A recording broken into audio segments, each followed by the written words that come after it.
Hi అండి, healthy living ఛానల్కి అందరికీ వెల్కమ్. ఇప్పుడు వాళ్ళు వచ్చేసి మనం దోసకాయ పప్పు ఎలా చేసుకోవాలో చూద్దాము. దీనికి కావాల్సిన పదార్థాలు మనకి చింతపండు, దోసకాయ ముక్కలు, ఎండుమిరపకాయలు, నూనె, ఇంగువ, పోపు సామాను, పచ్చిమిరపకాయలు. పోపు సామాను అంటే చూడండి, మెంతులు, ఆవాలు, జీలకర్ర, ఉప్పు, కారం, పసుపు, ఎండుమిరపకాయలు. నేను పప్పు ఆల్రెడీ కుక్కర్లో ఉడకపెట్టేసుకుని రెడీగా ఉంచుకున్నాను. తర్వాత బాండి పెట్టేసుకుని నూనె పెట్టుకొని పచ్చిమిరపకాయలు దంచుకుంటున్నాను నూనె వేడెక్కేలోపు.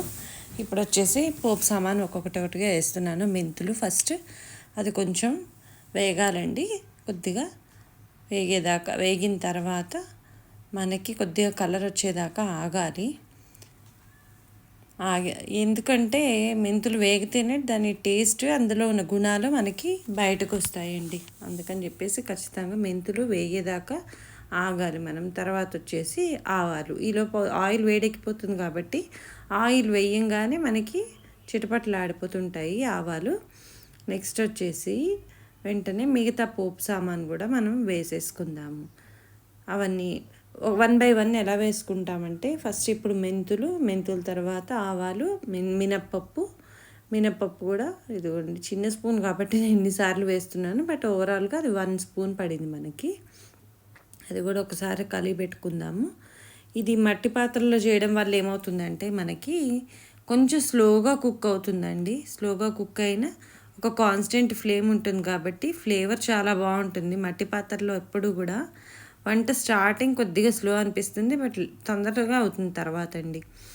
మినపప్పు వేగుతోంది, అదిగోండి మంచి కాన్స్టెంట్ ఫ్లేమ్ మీద వేగుతోంది. ఇది ఒకటి మనం గమనించుకోవాలి. నెక్స్ట్ వచ్చేసి ఎండుమిరపకాయలు, ఒక 4 ఎండుమిరపకాయలు వేస్తున్నానండి. కొద్దిగా కారం తినేవాళ్ళు ఇంకొక 4 ఎక్కువ వేసుకోవచ్చు. ఇవి కూడా ఆయిల్ కరెక్ట్గా వేడెక్కేసింది కాబట్టి ఇప్పుడు టకటక వేసుకోవచ్చు.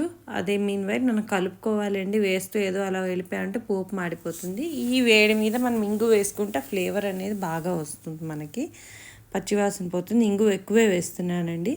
ఇది వెల్లుల్లిపాయలు, అల్లం వెల్లుల్లిపాయ అలాంటివి ఏమి లేకుండా చేస్తున్నాం కాబట్టి పండగల టైంలో వెల్లుల్లిపాయ తినే టైంలో చేసుకోవచ్చు. లాస్ట్గా జీలకర్ర వేసేస్తున్నాను. ఆయిల్ వేడెక్కిపోయిన తర్వాత జీలకర్ర వేస్తే చాలని, ముందే వేస్తే మాడిపోతుంది అనమాట. అది కూడా వేగిపోయింది. ఇప్పుడు పచ్చిమిరపకాయలు మనం దంచుకున్న ఉన్నాయి కదా, అది వేసి ఒకసారి వేపుకోవాలి. నెక్స్ట్ ఇమీడియట్గా కొంచెం కరివేపాకు, మనం తరుక్కున్న దోసకాయ ముక్కలు వేసేస్తున్నాను. వేసి బాగా కలిపెట్టాలండి, లేదంటే పోపు అడుగును మాడిపోతుంది అనమాట. మనకి కొంచెం పైనుంచి కింద దాకా కలిపెట్టేసుకొని, మట్టి పాత్ర కాబట్టి మనకి ఇంత కాన్స్టెంట్గా ఉంది. నెక్స్ట్ వచ్చేసి పసుపు, ఉప్పు, కొంచెం నీరు బయటకు వచ్చేస్తుంది అనమాట.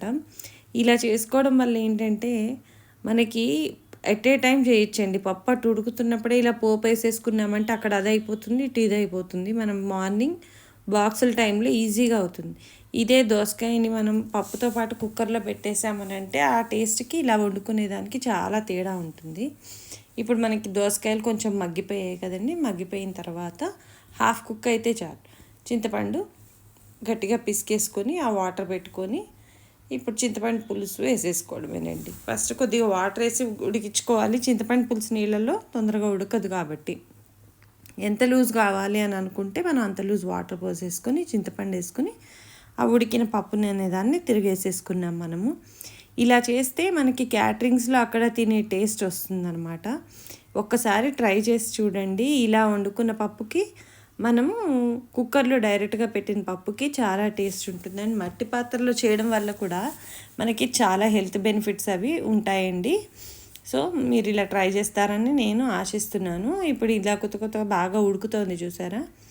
ఈ తర్వాత మనం స్టవ్ కట్టేసినా కానీ అదే కాన్స్టెంట్ వేడి ఉంటుందండి. ఇంతే, సింపుల్ అయిపోయింది మన దోసకాయ పప్పు. డిష్ అవుట్ చేసేసుకున్నాను. మీరు కూడా ఒకసారి ట్రై చేస్తారని నేను అనుకుంటున్నానండి.